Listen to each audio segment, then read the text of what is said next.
Welcome, everyone.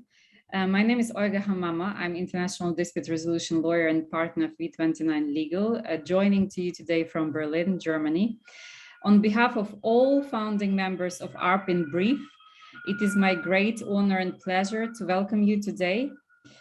ARBinBRIEF is a concise video guide on hand-picked arbitration issues, which will be delivered to you by leading arbitrators and in partnerships with ERA Arbitration Pledge, Dallas Dispute Resolution, and Jus Mundi.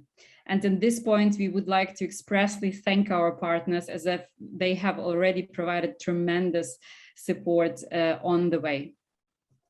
To launch the series, the founding members decided to celebrate extraordinary professionals and leaders whose light is shining bright amidst the international arbitration community. So welcome to the opening event, Trailblazers, where ambition meets extraordinary. Before we dive into our discussion, please let me address briefly some housekeeping issues. So first of all, our conversation with our guest today will take about an hour. But since we know that many of you will be interested in asking questions, we would like to reserve sufficient time for Q&A afterwards. So we will spend about 25 minutes for Q&A following the discussion. As you will have noticed, all attendees are muted. In order to ask questions, please use the Q&A, the chat function. Feel free to include your name or to ask questions anonymously. Please indicate the addressee of the question and your question, of course, as well. You can ask questions as we go or during the Q&A. We will be picking them up and hope to be able to answer and ask and answer all of them.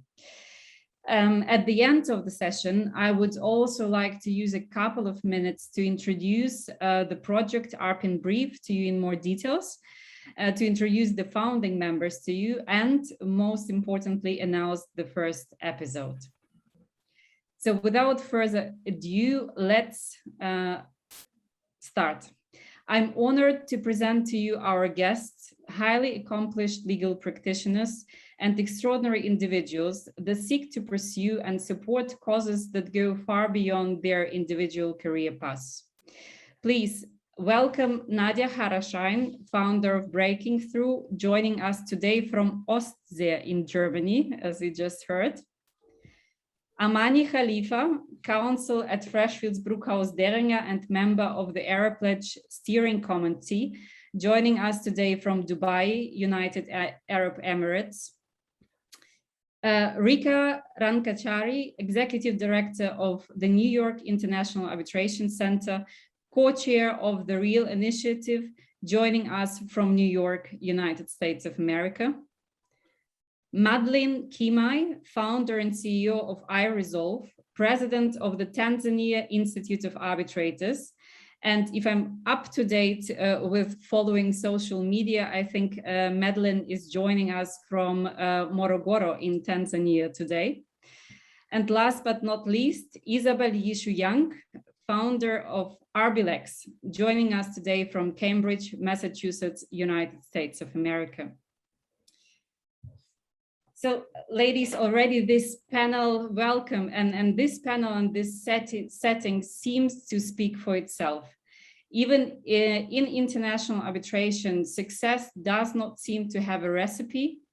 There are so many individual ways and extraordinary paths, and it becomes clear when we look at all of you. Making such a diversity visible and possible in a way seems to be also one of the main missions behind the platform Breaking Through, which has been founded by Dr. Nadja Harraschain. Nadja, you have many accomplishments at your young age, I must say, but your most prominent one seems to be the Breaking Through. Could you please tell us about the platform? What was your motivation to create the platform back then? Thank you so much, Olga. Sure, I'm happy to. The motivation to found Breaking Through actually stems from three issues, so to speak. First of all, I noticed when I worked during my PhD thesis for one of the bigger international law firms that there is a great disparity between the number of men and women at the top, which I guess for all of you is not a secret at all. But when you come from university, it's actually less apparent, because at university, even though in Germany there are so much fewer women that are professors in the field of law, you're surrounded by at least 50% women as your peers. And as long as you excel at university, you never actually question that there might be gender diversity issues. Or at least I didn't do it, I have to admit, but I know that many students didn't do that at that time. And so once I started working at an international law firm, I started to see that there is this disparity. On the other hand, I spoke to some of my friends, and oftentimes the question came up, because they were all highly qualified lawyers, what kind of a career they wanted to pursue. And what many of them said was, well, for instance, I'm going to go into big law for 2 or 3 years. And after that, that's it. I'm going to switch. I'm going to become a judge, which is a typical kind of career path in Germany, which of course is generally speaking a great career path. But many people, in particular women, unfortunately do it because they believe that it's easier to combine to be a judge and have a family in Germany than it is if you pursue a different kind of career path. And that made me think, what is it that women come to these conclusions, that they will, for instance, that they will either never ever start to pursue the actual career of their dreams, or that they will start the career of their dreams but go out after 2 or 3 years, and men won't. And then I realized I think this has a lot to do with the lack of role models for women, which doesn't exist for men. Because for men, there are so many great role models out there. There's so many men that are doing those kind of jobs, that have successfully pursued their careers. And all of these men tend to have a family, or to have kids. And so this never made them question this, but it does for women. And the third reason that made me found breaking through, that I realized that I was actually pretty lucky, because compared to most women at that age in the field of law, I did know some successful women that I could talk to about their career paths, about how to pursue a career, but also about issues of how to combine a family and a career. And then I realized this might actually something that might help other women, because I realized this helps me, that empowers me, that I know some women, I can relate to those women, and they inspire me to pursue the same kind of career path. We could actually do the same by creating a platform which allows other women to profit from the successful career paths of other women too, if those women are willing to speak out about how they pursue their careers. And so I went and talked to them and asked them whether they would be willing to share their career paths with us, and they did. And so the idea of Breaking Through was born. And what we do today, and when I say we, I mean a team of more than 30 team members, we publish once a week, in particular, a portrait with a successful woman in the field of law, where we ask in this interview a lot of questions that are all career related, typically related to career in a more general sense. So it's interesting for men and women alike. But in some cases, in every interview, we also focus on gender diversity issues in the career related aspects as well. Other than that, we organize lots of panel discussions. So we offer our audience the chance to connect with those women, to ask them questions in person, and to find out what they could do in order to further pursue their careers. And the final thing that we offer is we offer for women in the field of law that are seeking advice in a particular field related to their career, to match them for a one-time only conversation with a more experienced lawyer or person in the field of law. Amazing. And I mean, just for the sake of full disclosure, I first met you years ago as you were still a trainee with Freshfields, Bruckhaus, Deringer, and you were just considering to launch the platform. By now, the project grew into great success. It's at least very prominent in Germany, Switzerland, and Austria, but you now also have English-speaking interviews. Was it something you expected? I mean, how was the process? Did it was it an explosion you didn't come with? And what's the feedback of your community? Well, the process was a long one. I thought about founding Breaking Through, I guess, in 2016.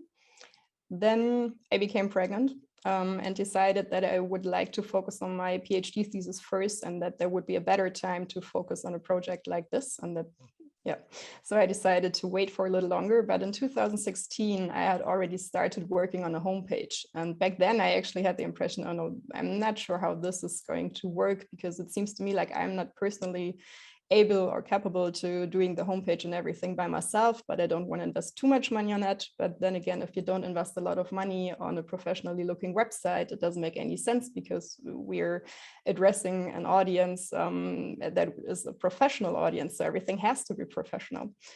And nevertheless, in 2018, I picked up on those ideas, and you were right, that was in 2017 when we met. And then I started to play around with the homepage again, and this time it felt a lot better. But I kept working nights and nights on this, and sometimes I really wondered, is there anybody ever going to look at this or not? I wasn't sure. I spoke to my family and friends, of course, and I spoke to many professionals that I approached in order to try and win them for an interview, which luckily everybody I spoke to was so open-minded and actually really helpful. I think there's actually a lot of solidarity between women. I love it. But nevertheless, it wasn't sure right from the start. But I think it was actually lucky that I started out in 2008. So we had our kickoff event in 2008 and the website was launched, because I personally have the impression that between 2016 and 2018, there was a shift in Germany. I think exposing yourself with an issue like gender diversity in 2016 would have been more risky. And I'm not only speaking about myself, I'm also speaking about the women that we interviewed. But between 2016 and 2018, and even more now, I think there is a lot more awareness now that these issues need to be addressed. And therefore, I think it was kind of the perfect time that we had in 2018 when we launched. And since then, the feedback has been overwhelming. We have so many, as I said, we are a team that consists of over 30 team members, which has a lot to do with people knocking at our door and being like, hey, could I please become part of your team? I want to help you. I think this is a great mission that you are on. We regularly get feedback by messages, etc. And it's always, thank you so much, basically. Amazing. This is great. And I think one of the points I admire so much that you still pulled it through and decided to launch this platform, which, as we heard, is very time consuming, before actually pursuing your career as a lawyer, as you are still in training.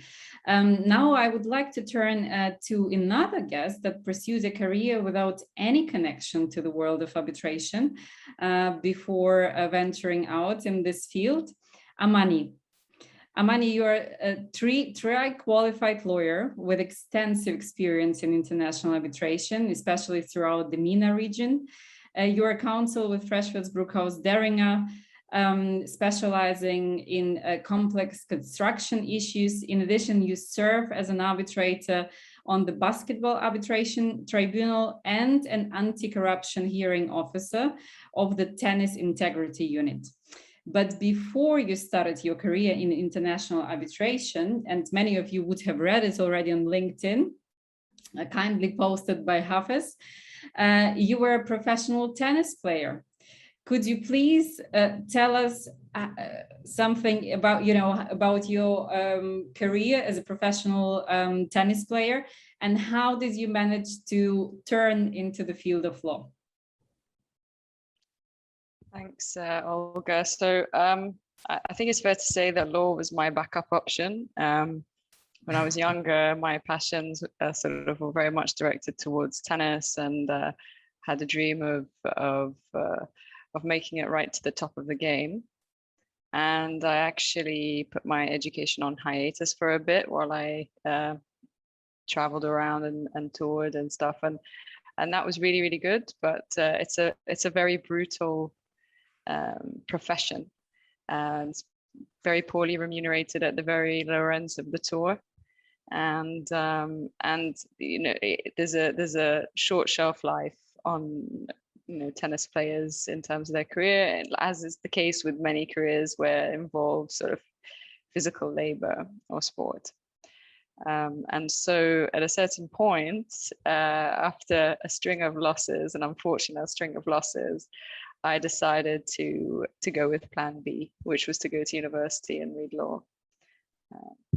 That was what happened. Amazing. you know, like speaking about of tennis as sports, I think, you know, in contrast to many sports, tennis is an individual sport. One says, so once you're on the court, it's basically you, your mind, and your opponent, right? How did this experience help you to prepare for your future professional career? Also, as far as I understand, having finished your studies, you ran your own arbitration boutique in Cairo, Egypt. Did any of the experience as professional athlete help you to succeed in this first milestone of your career? I mean, I think it's extremely formative when you do something for that many years at that age, and it's shaped my perspective on life as a whole, including my career in law. But I would say there's two aspects to how I think particularly that have influenced my professional career. The first is to see your career as linear and see yourself on a journey of trying to improve. And that journey day by day doesn't seem like you're achieving very much, and some of it can seem very repetitive. But over the course of a year or 2 years or 5 years, when you look back, you can see that just by slowly chipping away at something, you can become brilliant at it. And that's a very, very empowering message to receive as a child and as a young person, to know that you have the tools to achieve what you want by simply dedicating yourself to it over time. And that's why when there have been setbacks in my legal career, I feel like I've kept going, because I understand that, you know, if you keep doing something long enough, then you'll get good at it. And that was something I learned on the tennis court. I think the second thing that I had to become very good at, especially as a younger or as a teenager, as my studies at school started to intensify, was time management, learning to manage myself. And that's something that had to be pretty self-driven, and combining, you know, the schedule, the travel schedule, and the rigorous training schedule, and of an athlete with somebody that's trying to with academic studies, something that teaches you that you can do your homework in the car and do an exam on a plane, or read a book while you're waiting for your match to be called. And I think that is something that served me in very good stead for the future. Absolutely. Well, it seems like your plan B has been working out pretty well so far. But maybe coming back to the arbitration boutique you set up and ran in Cairo. As we heard from Nadja, perception, at least in Western Europe, of a classical career flow is that you start with big law, and then possibly eventually afterwards you might be joining smaller firms or establishing boutique law firms. Your career path was different one. You built and ran law firm successfully, and you now joined big law. You've been working with Freshfields, Bruckhaus, Deringer for quite some time. Could you tell us about this decision? Like, what was the motivation behind it, and what were the main changes maybe and learnings, you know, you took from the boutique platform to big law firm? So when I was approached you know, by Freshfields to talk about how I might be able to work with them in the future, I felt a sense of excitement, and I had made a decision 2 months previous to that I was going to try and see what would happen if I made decisions according to my gut. And I got into the habit of doing that. It felt a bit weird at first, you know, for about 3 or 4 weeks before that. And, you know, when I had that lurch, I thought, oh gosh, wait, I need to go away and think about that, because even though it doesn't seem like a logical thing to do, it involved moving country, there was some excitement there that I felt. And I think looking back now, what was so valuable for me was that I'd wanted for a very long time to be doing large cases as counsel. and my career as an arbitrator had taken off, and I was being appointed in larger and larger cases, but I felt there was a disconnect between the work that I wanted to be doing and the work that I was getting. So the perception in the market was that I was very experienced as an arbitrator, but maybe some of my clients thought that I didn't have a large enough team to handle the truly complex, large kind of mandates that I have a chance, to work on at Freshfields. And so what was exciting to me, I think, about it was the opportunity to do two things. First is to work on those kind of cases that I'd always wanted to argue rather than just decide. And the second thing was to work with other people who would be able to guide me in my career path, who are at a different point in their journey, who I can trust to give me sort of feedback on what I need to improve, and who I can learn from, because it's a large firm. Each lawyer, even each of the partners, has their own areas of strength if you take the time to see. And I did feel in my own boutique, it was very liberating. I had a lot of control over my time. There are lots of great things, but you can't truly know and how good you are until you test yourself in that way. And you try and having other people to learn from was really, really valuable. It really helped me to learn how to do things like manage a large team. My approach to business development changed. I was very shy before in speaking to clients and asking for work, and it felt terribly, terribly personal. And I've learned significantly from the partners that I've worked with, and how do they do these things. Amazing.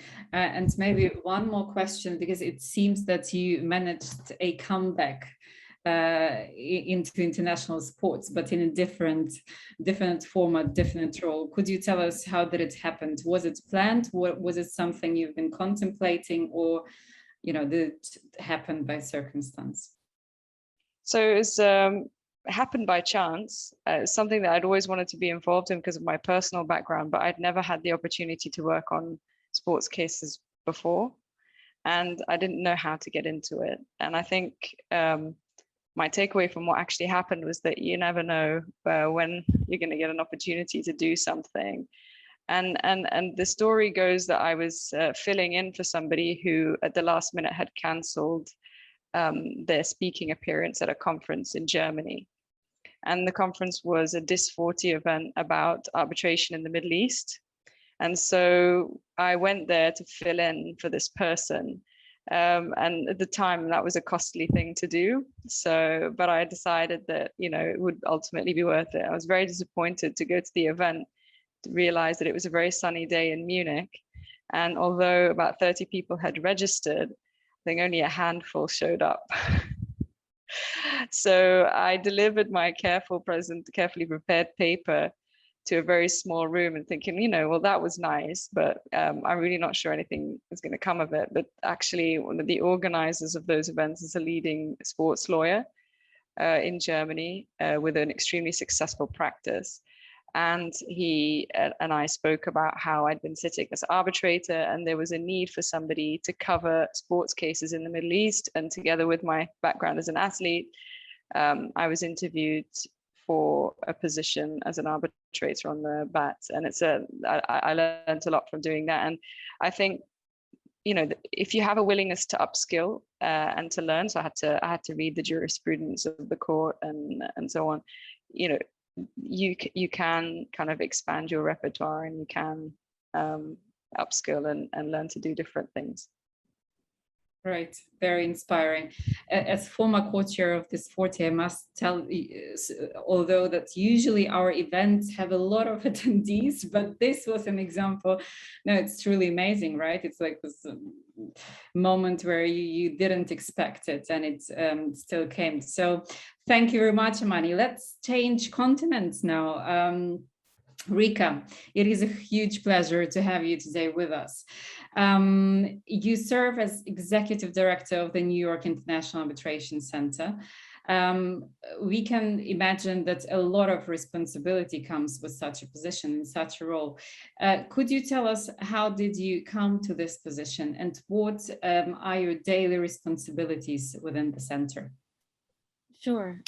First and foremost, let me offer my sincere thanks. I was humbled by the invitation and to be joined by such phenomenal women across jurisdictions. It really has made my morning Eastern time. But to the ARBinBRIEF team, initiatives like this are hard to get off, but certainly when you have a great group as you do, it makes it more fun. So to your question, as posed, as executive director of NIAC, to back up on how did I get here, you never know when doors are going to open. And that's sincerely, I think, one of the biggest things I realize each day.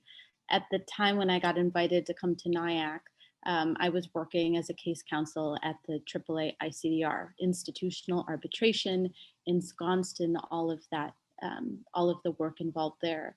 And some of my board members said, "What do you think about this?" To which I responded, "But what does it mean to run this NIAC?" It's a newer center, launched in 2013 as a means to bring together all stakeholders in the community, first and foremost as a means to promote New York law, New York as a seat, and of course, New York as a venue with a hearing site. But what does all of that mean? We have a physical hearing space, so parties come in and they book hearings, many from our founding firms, but many from all over the world.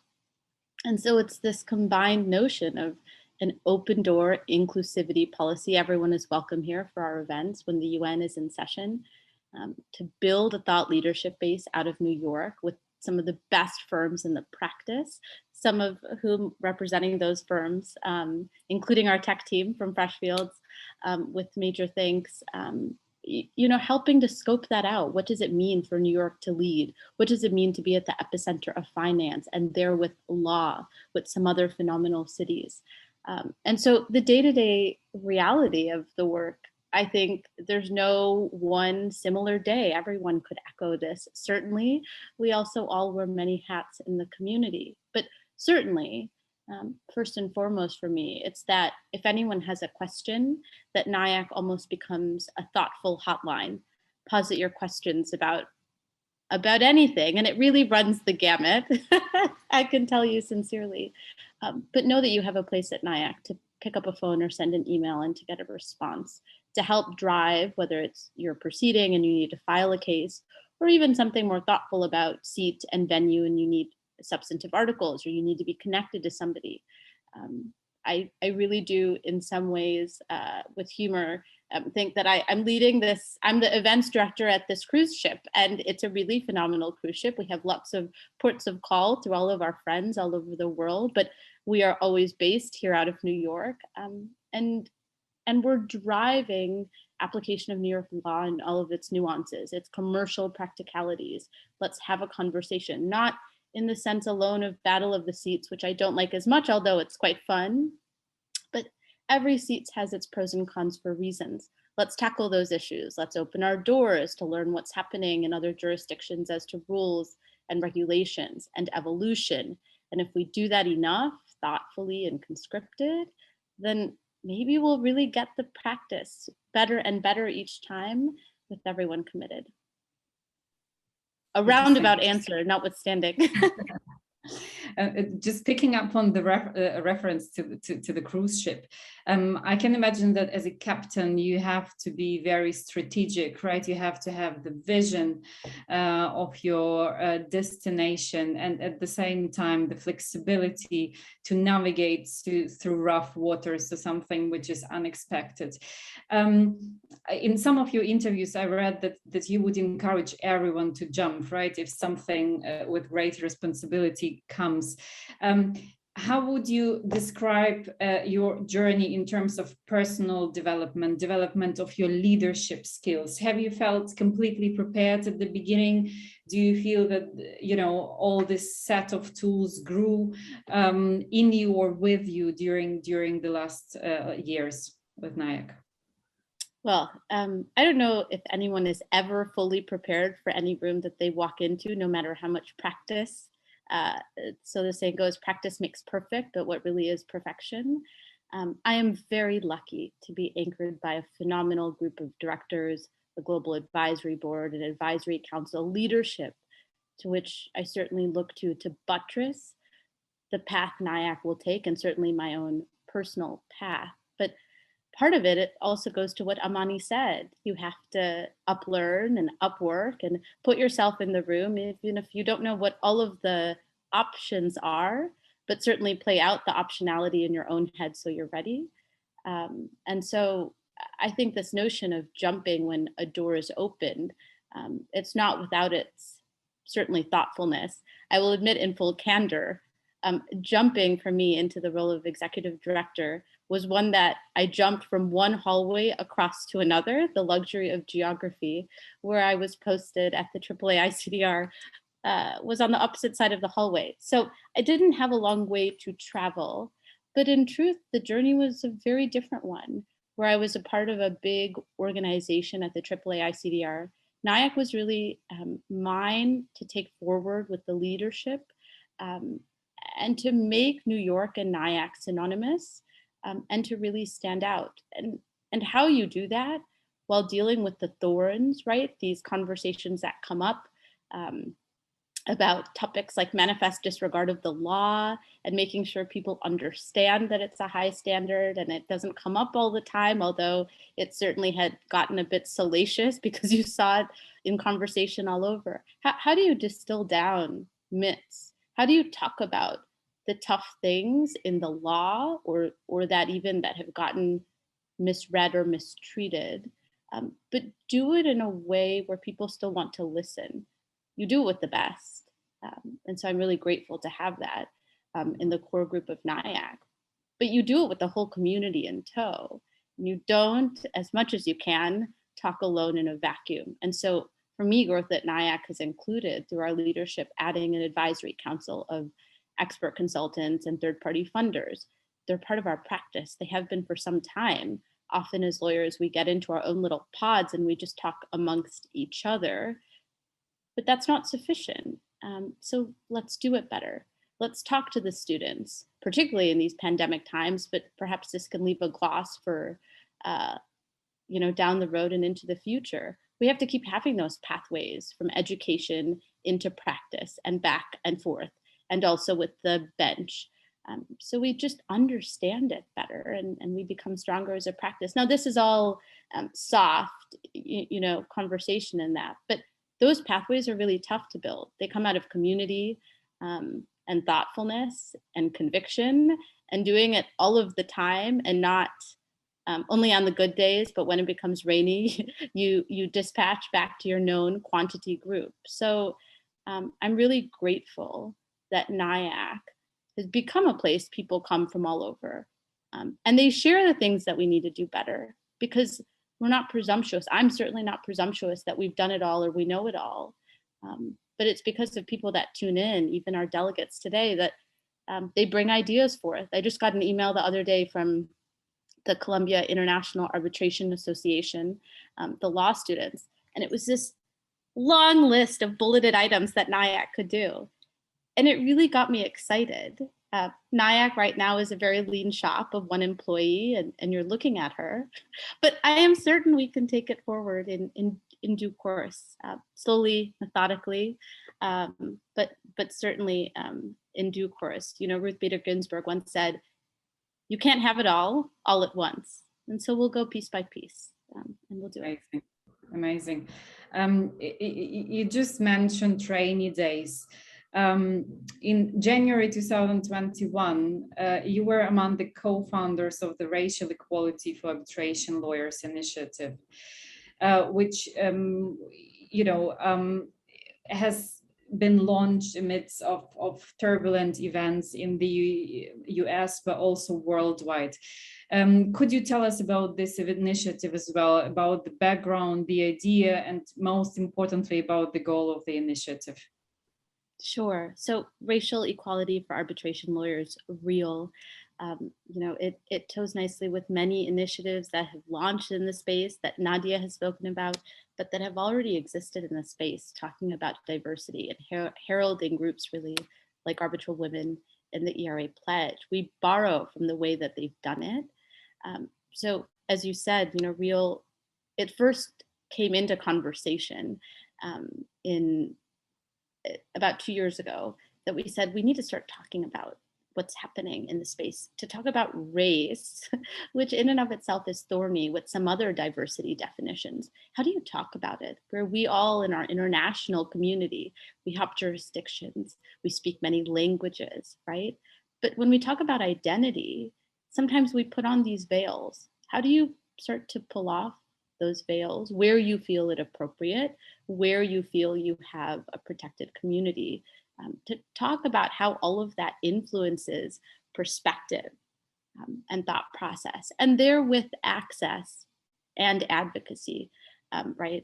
I in thinking about today's talk, you know, I was thinking about this excerpt from Salman Rushdie's Imaginary Homelands, you know, and he says there, this notion of meaning, which imbues being, right? It comes out of all these scraps and these dogmas, these childhood injuries and newspaper articles. It comes out of our small victories, out of our hatred, out of our love.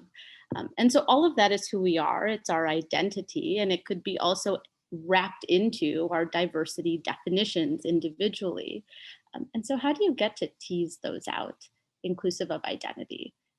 In a political backdrop in the United States where we were having very serious race relations, yes, anchored in police brutality, certainly, and race conversations have certainly happened all over the world. What we thought as a small group was, why don't we talk about it more? We are international lawyers, imbued with internationalism broadly defined, yet in our smaller circles, we weren't talking about what all was happening.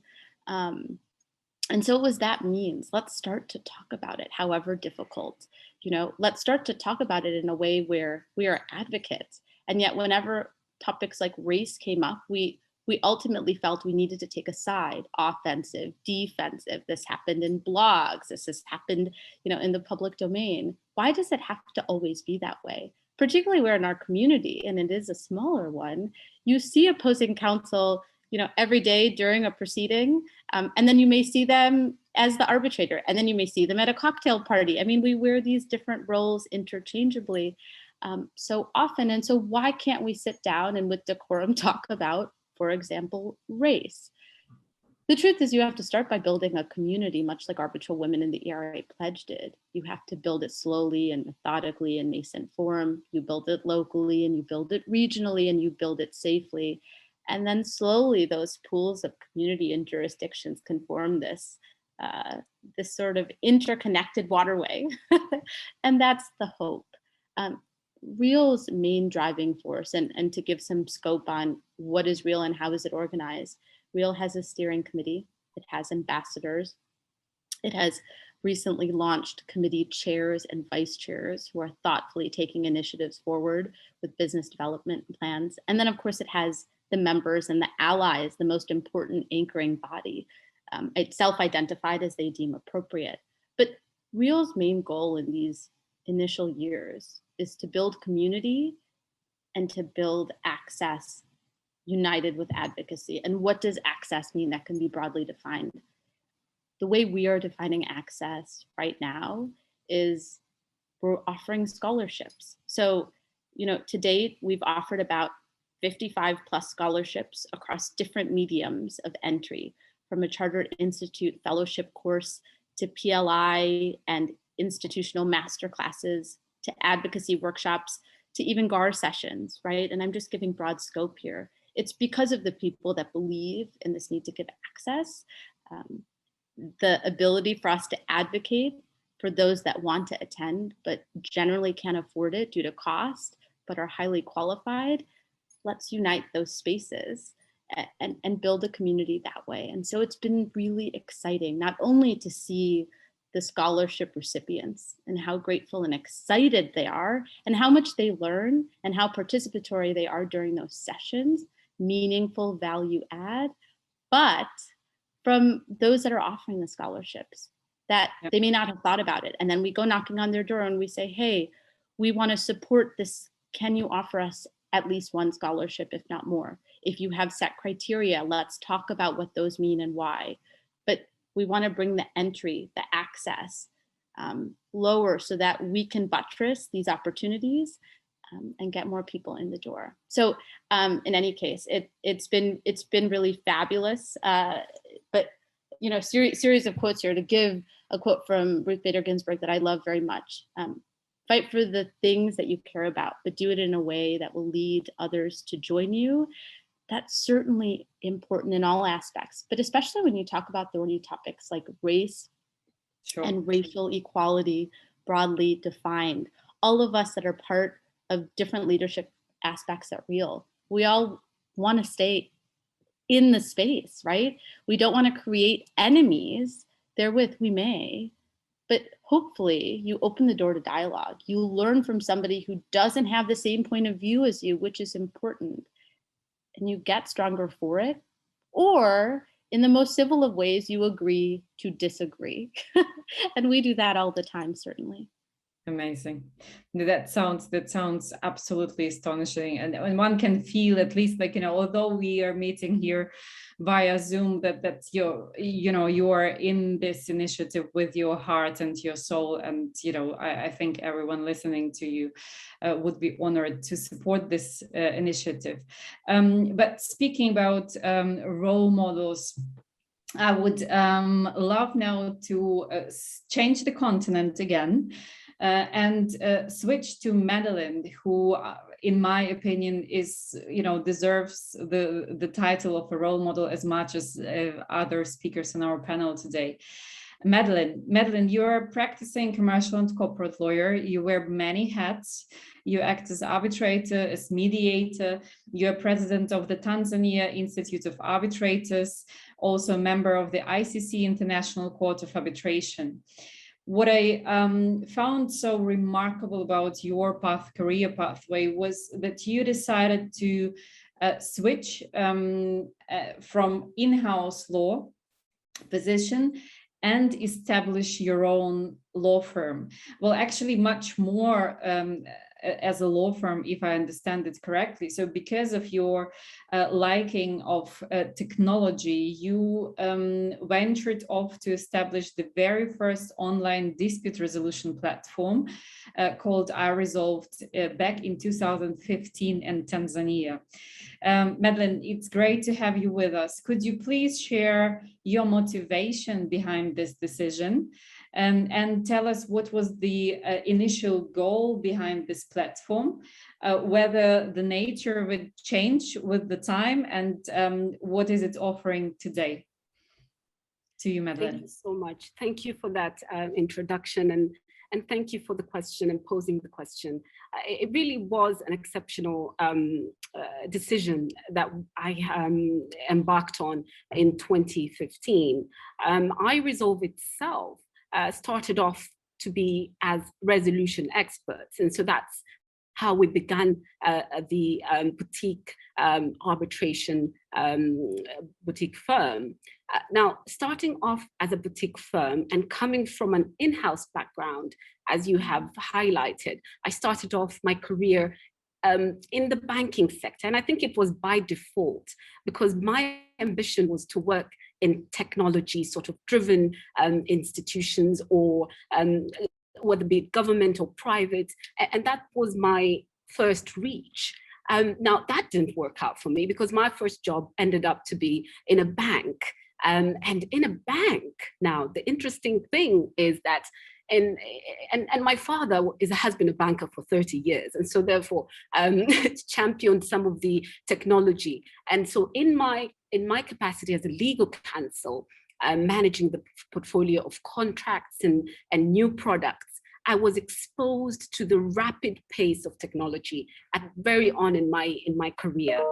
So introductions of products such as cashless solutions and so on and so forth, I was able to do the research. And that research, I think, really is what gave me the idea behind iResolve, be it that I would analyze the product, I would provide an opinion, whether it goes along with the regulatory framework at that time. Now, at that time, when I was in-house, the law was lagging behind in terms of electronic transactions, embracing electronic evidence, and the likes. And so that was interesting for me. It was very interesting, and I enjoyed it immensely. So when I started iResolve in 2014, I said to myself, how do I stand out? I already have the niche, which is the arbitration, but how do I stand out? What is better than this? How can I add value to my clientele? Now, and knowing the value is of utmost importance when delivering a service, especially as a legal expert. The timeliness of it, the instantaneous aspect of it. We expected external counsel to always keep us on pace as to what was going on in either if it was a litigation or if it was an arbitration. And so instantaneously, I thought of the online solution. So as you said, it started off as an online solution, meaning it was more of a case management solution as opposed to an online dispute resolution solution. So we've gone through a lot of phases, trying to now, and over time, we developed now into the space of ensuring that one could also undertake, or at least use the platform to assist, to facilitate the mediation process or the arbitration process, or if it's an adjudication in the construction industry or it's just document-based, then one can do that within the system, being that it has closed chat rooms and a closed e-library where all those who are authorized in those proceedings can have access quickly and also have the information tracking that particular matter from initiation to the end of that particular process. And so that's really what iResolve does. Now, with that having been put in place and trying to close that critical gap that we had noted between the regulatory framework and the connectivity aspects in terms of dispute resolution, that opened up a lot more doors for the practice. It opened up a lot more doors in the sense that you could not only speak of iResolve as an arbitration boutique firm, but also as an online dispute resolution portal. Now, we've gone through a lot of changes over the years, or at least challenges, if I could speak to challenges. And the challenges for the iResolve story continue to evolve as we grow and grow in the space, and as we continue to engage our clientele. The clientele itself is really onboarded through the process of the engagement that is done between them and iResolve, the firm. And so within that engagement, there's that intake of, okay, we're happy to use the iResolve portal for purposes of this and that. But initially, we saw a lot of rejection. For example, we had a telecommunications dispute sometime in 2016, where we were arbitral secretaries, and we had posed the solution as one of those means to facilitate it in a more smoother manner. But due to the fear of data protection at that time and the confidentiality or the nature of the dispute, the parties were very opposing of that solution. And so application and use continued to be a challenge, but it's because of the pandemic, as we have all witnessed, virtual platforms have become much more embraced in our current situation. So that technology solution is now being, at least we see less rigidity and resistance in terms of that. Then there was funding issues, and I heard my colleagues speak about funding. When you're developing a product such as that, you need a lot of funding to be injected into that particular legal solution. And so we worked along a good sort of memorandum of understanding with the developers, and we were able to do what we have achieved so far. And of course, there's a lot more to do, which would require a lot more funding, but of course that would happen as per the strategy that is in place for that. Then, just what evolves around the online or at least the online environment, is the conceptual sort of cultural challenge that is attached to that. In the African context, for example, we have a lot of languages, dialogues or dialects, and that also posed a challenge. So we thought of, okay, how do we tackle this challenge? Do we introduce another function which would touch on the aspect of these different languages or not? And so that continues to be a challenge, because now it's just English-based, whereas in Tanzania, the legal legislatures have put in place that it is mandatory to also have a Swahili taken up in any platforms that are offering solutions to the society at large. And then, of course, that would be frustrating the process, because also the legal infrastructures are putting a little bit more restrictions with regards to ensuring that such a platform is registered to operate and provide for alternative dispute resolution. And these are the new laws that came into play in 2021. And so a lot of challenges because of the changing needs of not only the end users, but also the legislature. You know, I think I touched on all your questions, but if I didn't, Olga, I'm bringing back the mic to you. Absolutely, Madeline. I mean, it's fascinating, and it seems to be that, and it's my summary, of course, that resilience, the ability to adopt, right, to ever adopting changes, needs of the markets, of consumers, was one of the success secrets when it comes to iResolve and building this platform. Can we speak a little bit also about the Institute, Tanzanian Institute of Arbitrators? You have been involved into the foundation of this initiative as well. Have you, could you describe us your main responsibility as a president of the Institute, and whether the same features, being the attentiveness to the market, to the users, to their needs, are also, recipes for success within this position of yours? Thank you, Olga, and thank you for putting attention to the Tanzania Institute of Arbitrators, because the Institute has been around since 1999. Now, it has been around for quite a while, but it had not developed a presence in not only the country that it serves in, but also on the global platform. And when I think when I just started iResolve, and that was when I now shifted from in-house to being in my own boutique firm, what happened was that I was more active in the Institute. And so therefore, as a member, I got a chance to be firstly elected into the Council of that particular Institute. And then, of course, later on became the first woman president of the Institute in 2017. And as just coming on to the Council, I got to learn a lot more about the operations of an administrative or institution such as it was. It is set up as a society. And being that it is a society, it is member-based. Now, being member-based, it has maintained members, yes, but also from its members, through its constitution, may elect panel of arbitrators, and that is within the functions of the Council.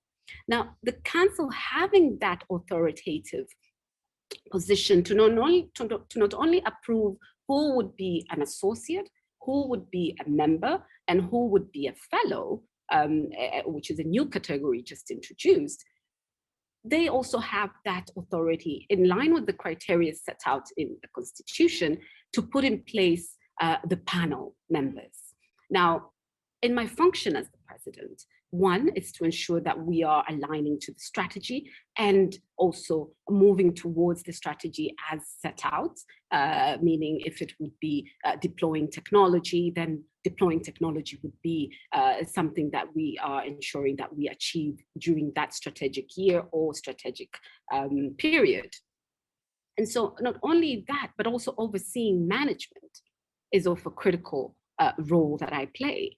And that's where, of course, a lot of friction is, because initially we had a very small team.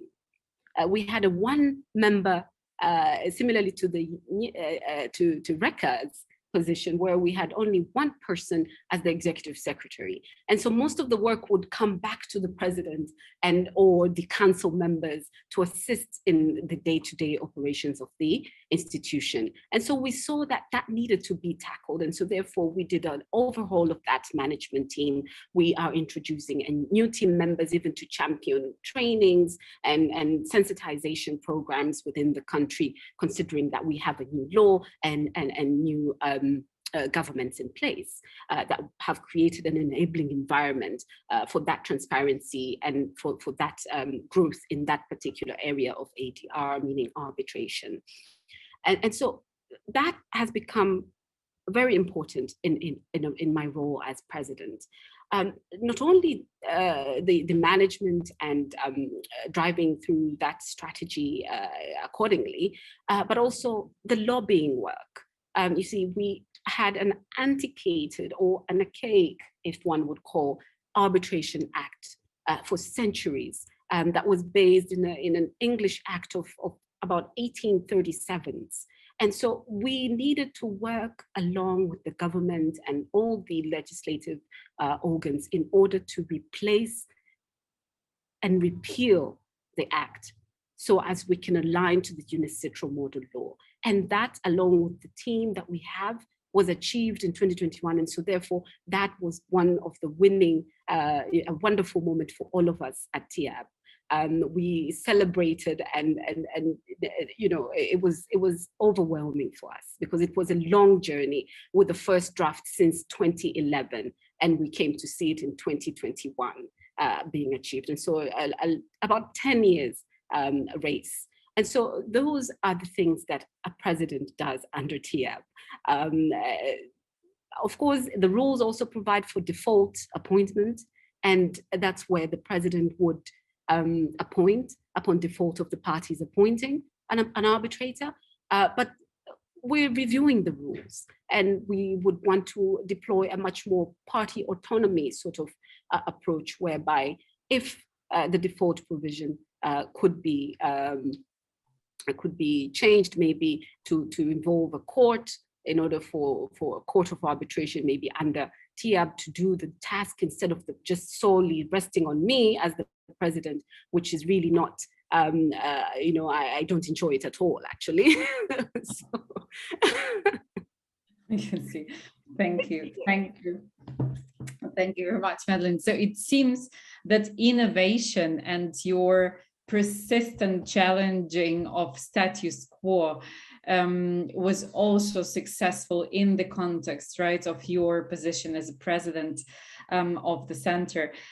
So speaking about innovation and challenging the status quo, it is my great pleasure to change the continents again, to turn back to the United States, and to invite Isabel on our stage.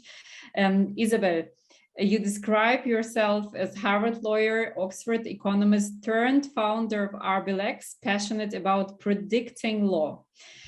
So it seems that you know, you envisage to take even the next step in innovating the field of law using artificial intelligence.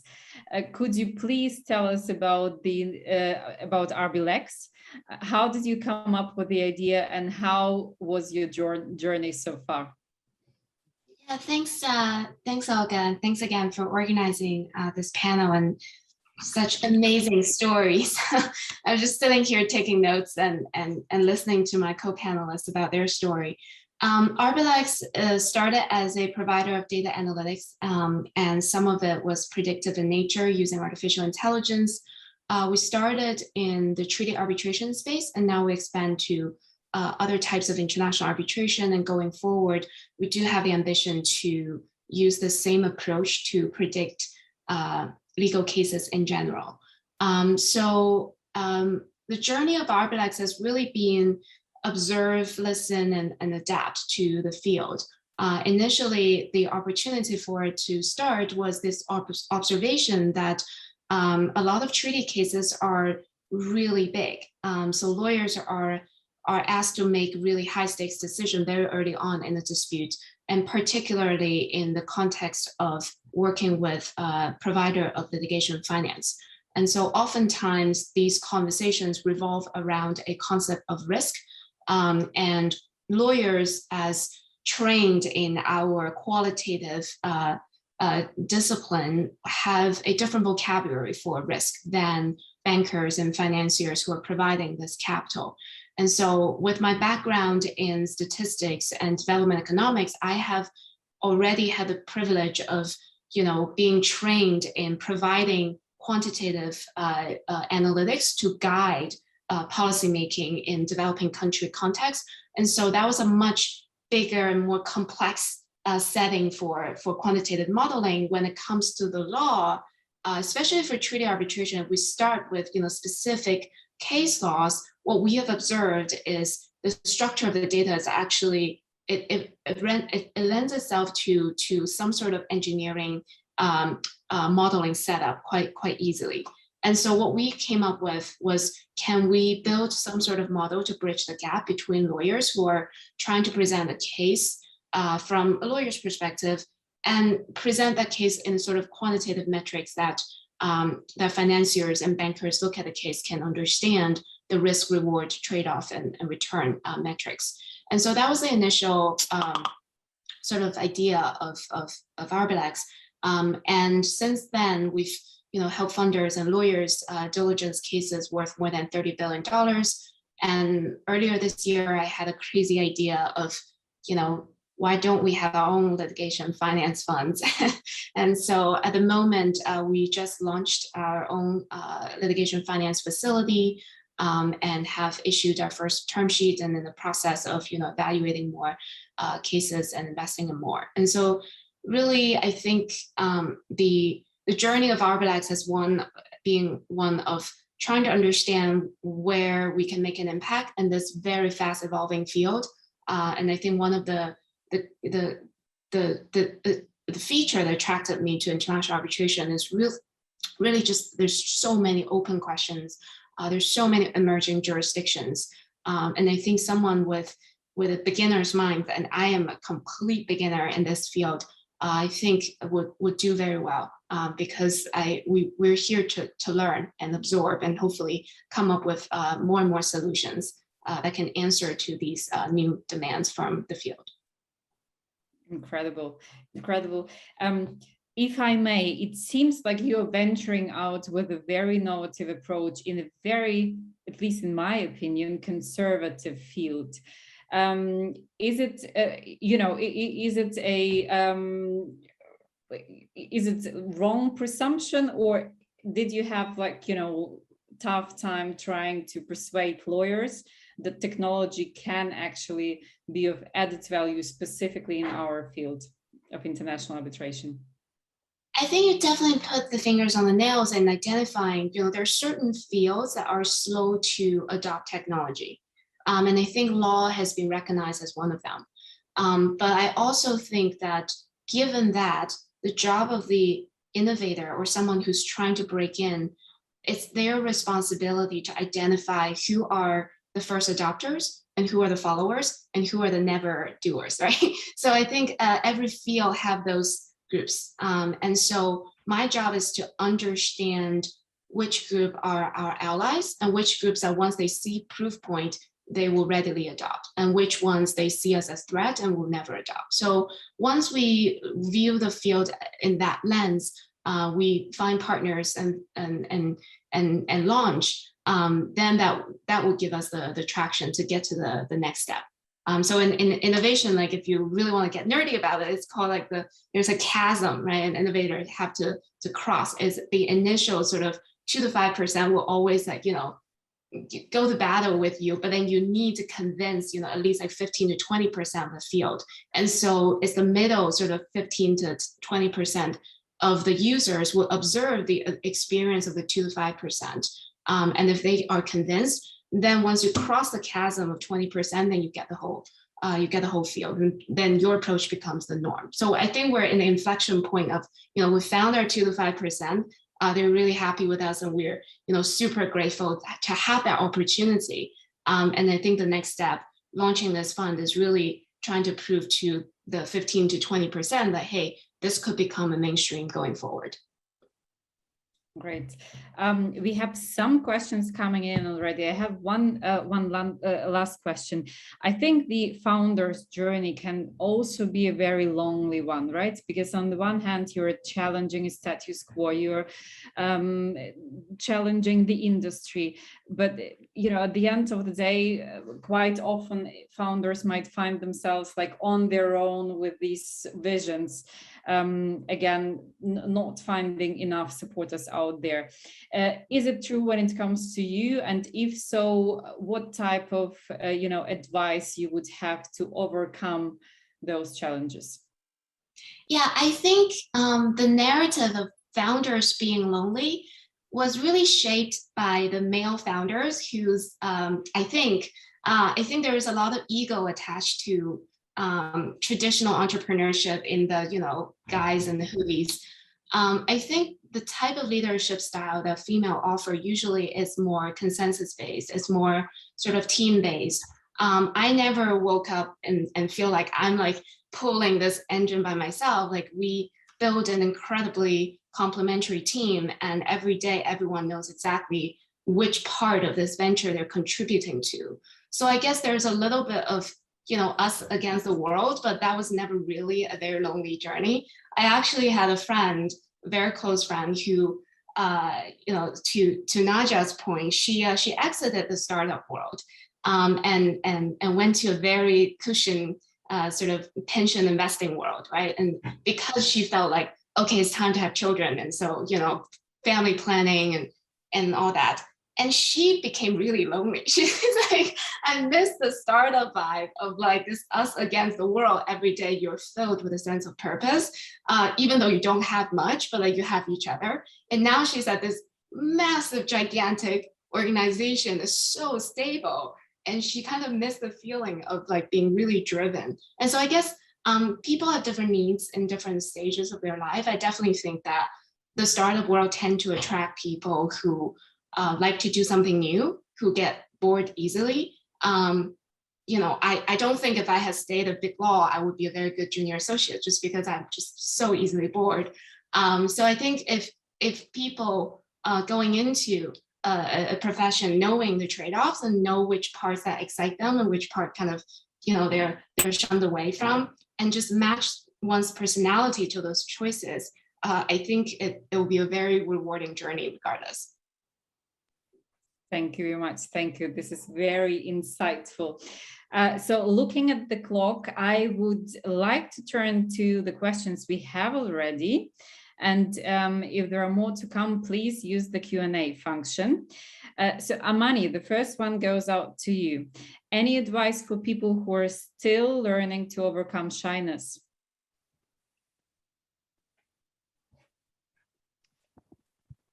Yeah, actually, I think you need to see it as something that you work on gradually and take it in really baby steps.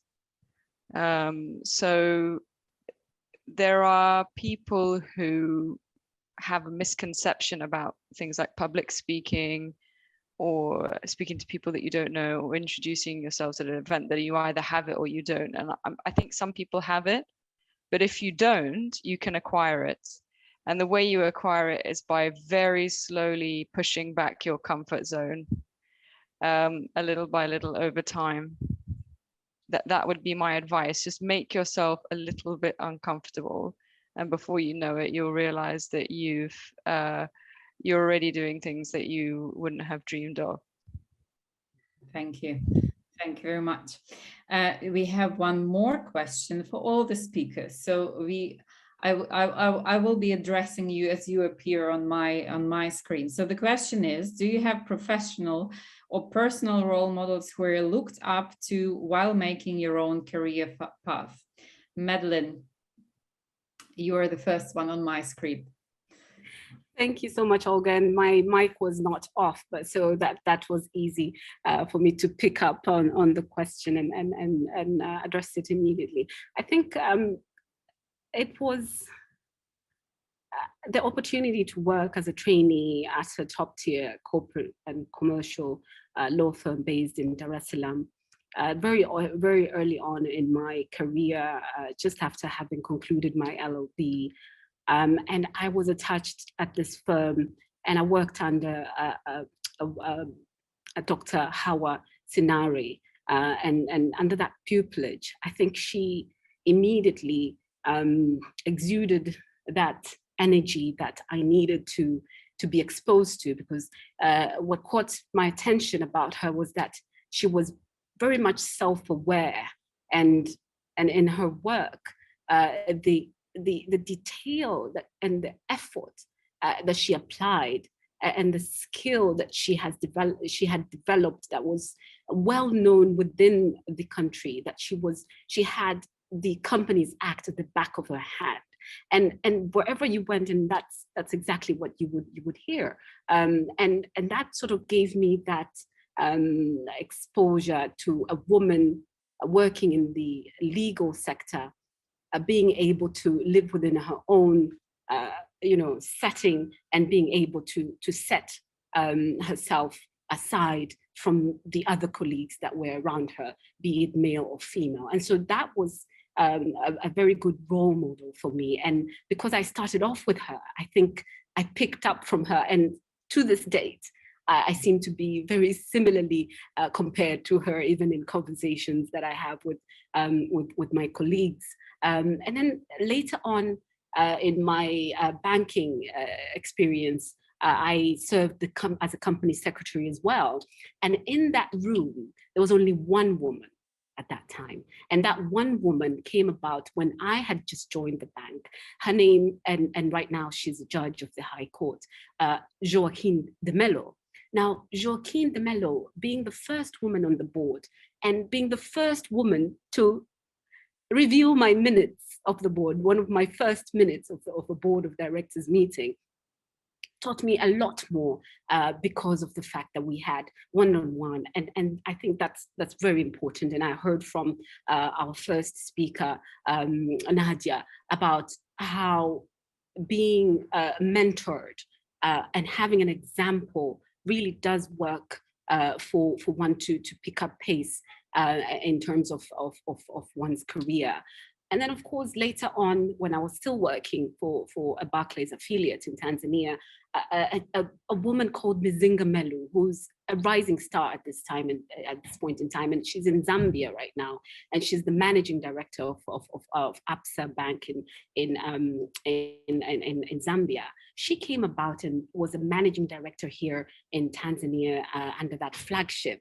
Now, she brought in a different kind of speed, or a different kind of force that I definitely wanted to reckon with, but it was very difficult because Tanzanians, we work very slowly. We're very slow to adapt to strict sort of stringent processes.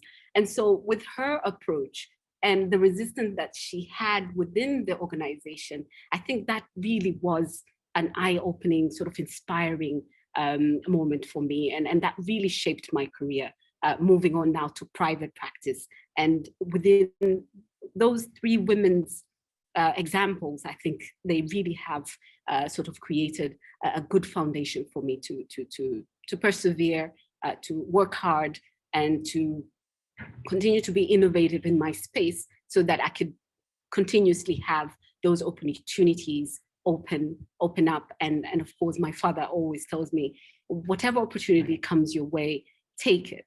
If you fail, then you can always attempt again to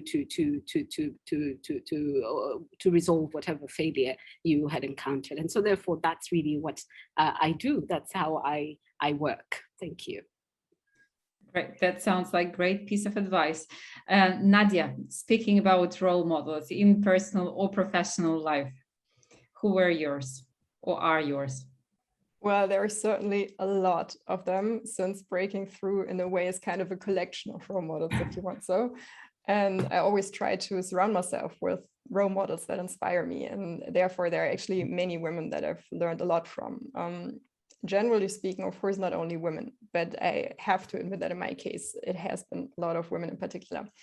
Nevertheless, I would like to pick a couple of them and give you their names. One of them is 𝗔𝗥𝗕𝗙𝗏𝗏, which I met when I was a 𝗔𝗥𝗕𝗏𝗘𝗙, back when I was still a student. And she later on became a supervisor for my PhD thesis. And she's a brilliant lawyer. That's one of the things that I really admire about her. Other than that, she's really confident and she always supports the people around her. And that's one of the features that I think is really incredible and which I think is so much worth, not only because I benefited from it myself, but because I've also seen it the other way around, that people that you work for are not actually willing to share their experience or their ability to help others. And I think this is what we all should do. We should always try to make others pursue their careers as well. And if we have the chance to help them, we should do that. And she always does. The second one is 𝗔𝗥𝗕𝗏𝗏𝗘𝗙, who used to run the global arbitration practice for CMS, a German law firm that is, or not only German law firm, that is also present in other countries. And she, again, I believe she's a brilliant lawyer, but she was the one of the women, together with Ingeborg, that I talked to about founding Breaking Through. And she actually inspired me in many ways also because she came up with the idea to have events in a way. So after I had graduated from university, I talked to her in a very personal setting about combining a family and a career. Back then, having a family was an issue that I thought would be far, far, far away from me, but I knew that I wanted to have a family one day, and I'm friends with her son, and her son is wonderful. And I always admired the family, the closest connection the family has. And so I found it really comforting that she was willing to share her experience on how to pursue a career in big law and at the same time have a family. And she always shared that. And she was willing to share this with others, with friends of mine, basically. And therefore, she, in a way, came up with the idea for me to organize panel discussions where we could have women share their experiences and their personal stories with other women on a broader scale. And she's always been a supporter of Breaking Through, and I'm really grateful to her for that. Other than that, one of the women that I've met in the past years since I started Breaking Through is Anna Massa, who's currently the head of arbitration of R.E.A.L in Germany. And I've been very lucky because I worked for her in the past months, and I believe that she's a brilliant lawyer too, but she's also always authentic. She's very outspoken, and she always supports other people as well. But Olga, you, of course, are one of my role models too. I hope you know that. Thank you. Thank you. Thank you so much, Nadja. So ladies, I still have, first of all, 3 of you, but I have one more question coming. I'm looking at the clock. We have 6 minutes, so I'm sure we will be able to make it. I will read another question. And Amani, Rekha, and Isabel, you may pick whether you would like to answer the one addressing role models or the second one. So the second one is, when starting your initiative or taking a career leap, who was most supportive, and was it who you expected to be? Were those like your clients, family, or your colleagues? So who would you like to go first? If I'll jump in. Actually, the 2 questions have the same answer. So quite often you can think of a role model as somebody who you look at and admire from afar, but quite often it's someone that actually lifts you up and pulls you up, and it's a much more proactive thing. So when I was about 15, 16, I was still, young and at school, and I did some work experience with the in-house legal department of Ernst & Young, and I met a lady there called Rangachari, and sadly she passed away this year. And throughout my career, I've called on her whenever I've had to make a decision, and she's always extremely supportive and went out of her way to help me. And actually, when attending her funeral, I realized that it was full of people just like me that she'd helped. And I think that's either some people live their lives that way, pulling other people up, never asking anything, and some people don't. So I think there's a message in there for us if you want to live a meaningful life. Rekha, you said something about meaning. I think that was pretty meaningful. Thank you, Amani. Thank you. Rekha. I'll take the mic and then pass it to Isabel. Like Amani, I very much believe the professional is imbued by the personal and those relationships you make. And so for me, from role model to life choices, professional life choices, my parents have always been that guiding light. They came to the United States for the great American dream. They left everything comfortable and known to start over in the US at a time when the Indian diaspora was certainly expanding. And I'm certain this story, this journey is one that many of you know as you have hopped jurisdictions to pursue your life ambition. And so as we struggled certainly to understand the cultural divide, how do you be, for me, Indian in America, an American in India, perceptions always, but then all of that and everything not said as well. And ultimately, you know, whenever I would ask my parents about career choices, which I did, and they are not lawyers, it would always go back to our foundational, something that I did when I was quite younger, which feels like another lifetime. In another lifetime, I was a professional Indian dancer. And we did that to create the bridge back to India and to our heritage and to the mythology and the stories and the colorful realities there. But also to learn these realities that are so important regardless of what profession you practice. So they would ask me, does this next career step allow you, and it may sound comical, does it allow you to bend? Does it allow you to stretch and to rise and to glide and to jump and turn? And my parents are scientists, so for them to be pontificating these sorts of words, we'll take a chuckle, but notwithstanding, what I learned in dance and the questions they would ask me about that practical application into any career I went into was always the same. Does it give you the dexterity and the flexibility to grow, to learn, and to expand? And so for that next juncture, you are ready, fears aside, encouraged, and stronger for it. Great. Thank you. Thank you very much, Rekha, for sharing it with us. Isabel. I think those two questions are related. You know, the thing about being in a startup is I never take the survival of my organization for granted. So I would say anyone, I'm continuously surprised that we're still in business. I'm continuously surprised that we're still growing. So I would say just anyone who have offered us, you know, a helping hand along the way, initiatives like this that give us a platform to tell people what we're doing. We're always super grateful. In terms of mentor, so many, but one I would definitely name is R.E.A.L from Sherman Sterling. Even though I just, you know, worked with her for only one summer as a summer associate, she has been so supportive in our journey. And that, you know, kind of surprised me because like one would expect like she kind of belonged to that establishment and, you know, the conservative forces of like, you know, you can't get more established than her practice, but for them to actually be very open-minded and look at new initiatives with such curiosity and just wanted to help, that surprised me. And then I think stories like that just continue to happen on a daily basis. So I've been very grateful and fortunate in this journey so far. Thank you very much, Isabel. Thank you. We are on time. Personally, I have a feeling, you know, we could have spoken to each and every one of you and probably we would have still filled those 1.5 hours without managing to ask all the questions. I was trying to look in the camera all the time as moderator and I still have 2 pages full of notes and inspirations. It was really very insightful. I feel great gratitude for sharing your thoughts, your journeys, and your ideas with us. I think the only thing which could top this conversation would be actually seeing all of you, you know, at a physical place, probably with a glass of wine in my case and without any time limits. And I very much hope that we will manage to do that one day. Thank you so much. Thank you, Madeline, Rekha, Isabel, Amani, Nadja. It was a great pleasure.